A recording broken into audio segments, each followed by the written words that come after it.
Safety during and after flood. Keep the emergency supplies with you. Stay informed by listening to the radio or television for situation of flood, evacuation instructions, and about the routes in the area. Never ignore an evacuation order of authority for the safety of you and your family. If you have time, switch off the electrical appliances.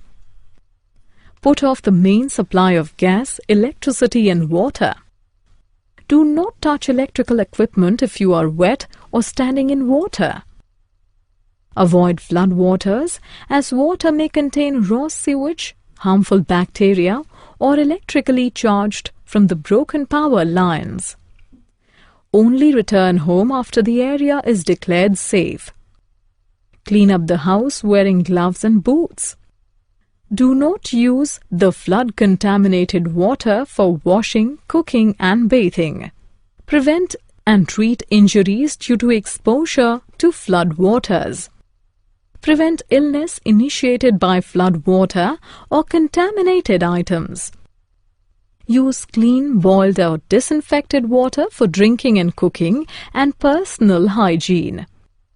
Throw away any food that may have come in contact with flood water.